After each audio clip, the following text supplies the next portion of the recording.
Good evening, everybody. I'm Pierre Roberge, the Daily Trader. It is April 26th, and we are going to take a look at Tesla stock from a technical analysis perspective. My goal in doing these videos is to help you make better trading and investing decisions, but I'm not a financial advisor, so please do your own research and make your own decisions. So Tesla is down $6.92. That's down 4.31%. Close at 153.75. Post-market, we seem to be up a little bit by 32 cents. So let's look at what this looks like on the chart. Basically, we have been coming down slowly, but today, look at this. We are dropping a little bit faster. We have a big red candle, almost no wick at the top, no wick at the bottom. So the move was frank. If you have a wick at the bottom or at the top, it means that it moved in one direction and then it backtracked. Here, there's not much backtrack. Tiny at the top, but tiny at the bottom. So really, that's a one direction move. And we broke, I did a little bit of adjustment here for the support. So I am putting it now at 154.76. I had it at 155 something. We even broke lower than that 174.76 support, which is the upper part of the gap. Let me make this a little bit brighter. And we have a gap here. The bottom of the gap is at 146.56. It looks like we are going to at least fulfill the gap eventually.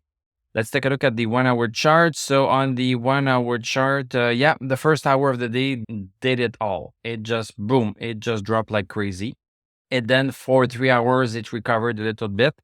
No stochastic there. So that recovery is just a fluke. And then it started to come back down. Now it's stabilizing here at 153.12. Yes, we had a little bit of a conversation in the comment section below.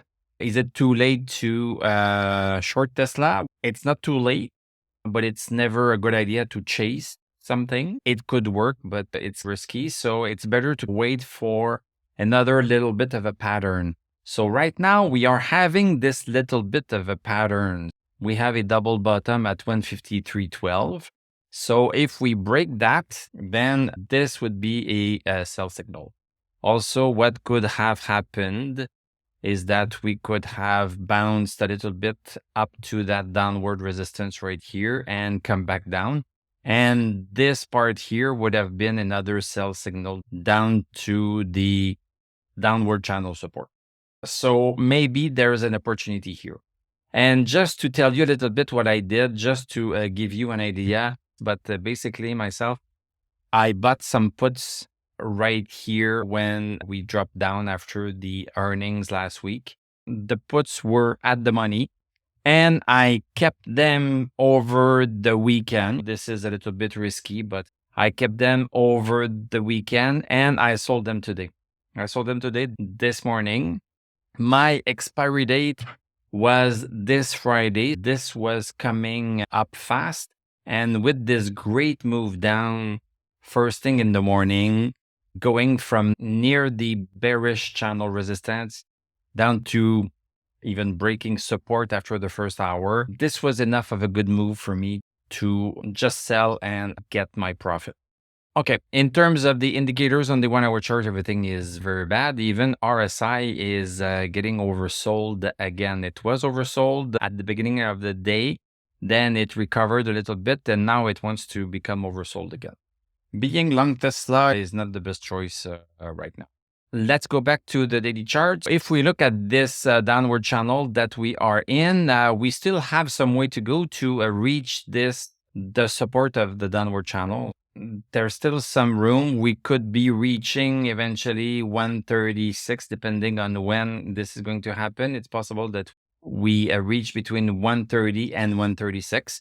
Yes, it's also possible that we just bounce on 146.56, which is the beginning of the gap. This is also possible that we bounce here. So just be mindful of that. In terms of indicators, stochastic at 1. So super low stochastic, super low stochastic.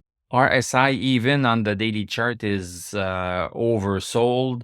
DMI is even increasing in its bearishness. This is a real downtrend within this downward channel. We could be pulling back a little bit. I have been warning about a pullback since last Thursday because we had this big move down.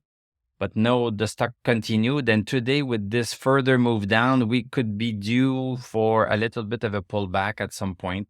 So even if we pull back to 167, I would not fret about this. We could be going sideways a little bit before going even further.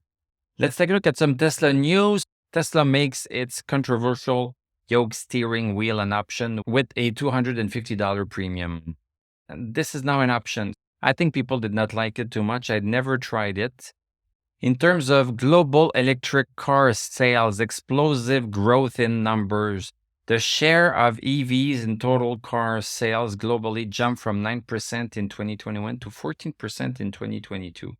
More than 10 times their share in 2017. Yeah, this is not a Tesla news, but the pie for electric car is getting bigger and bigger.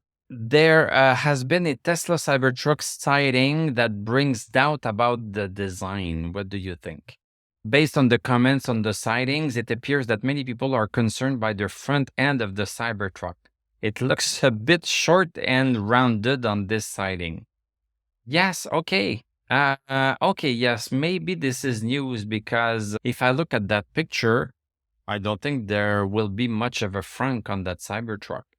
And I think this is pretty surprising because part of the value of a frunk is to have a crumple zone when you are having a collision, a frontal collision. You need to have some space in order for your car to decelerate. If it has a really short front like this, it will make the truck less safe. Tesla advances Powerwall pilot project with German electric company. So Tesla announces a successful step in a pilot project to deploy Powerwalls with German electric company Trans BW to stabilize the grid and take better advantage of the country's strong solar power. As part of a pilot project, blah, blah, blah, the first in continental Europe, Powerwall owners successfully contributed renewable energy to help support key sections of the grid.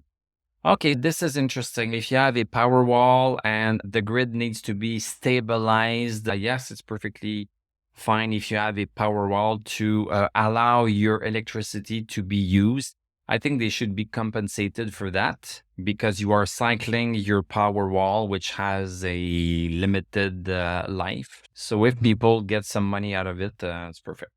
And if they can opt in and opt out. Let's take a look at QQQ. So yeah, yesterday we had the big red day. So we are pulling back a little bit, but we are still below 313.61 and stochastic has not recovered yet.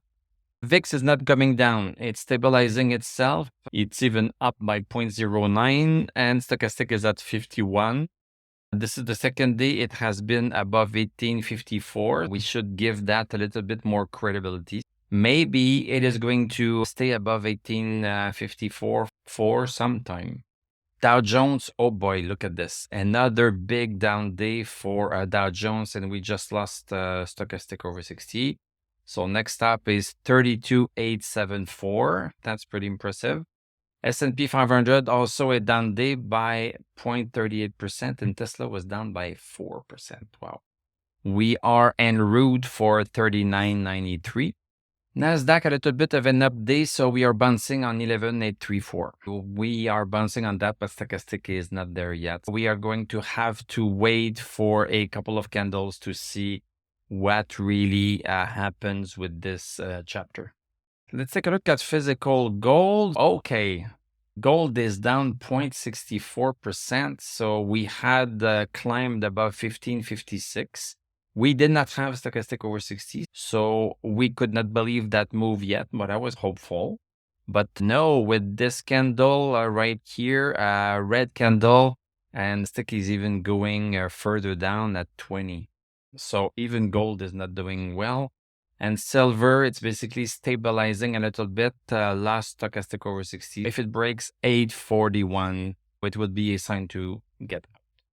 Bitcoin is fighting hard. It's fighting hard. It went quite high and was squished down Stochastic is not there yet.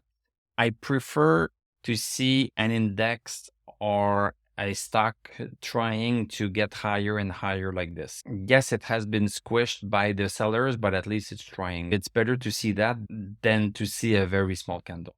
And Ripple is just going sideways, basically, and stochastic at 14. So this could be going further down, obviously. And last but not least, US dollar, it's zigzagging, and we are now again below 101.098. Thank you very much for watching. Thank you for liking, commenting, subscribing. If you like what I do, you can become a YouTube member. Click on my TradingView affiliate link. I am going on a little vacation for Thursday and Friday, so I won't be here, but I will be back for Sunday for our Tesla weekly live. And the live on Sunday will be a public live. So even if you are not a member, you can join me on Sunday for a public live. I'm going to tell you, à la prochaine.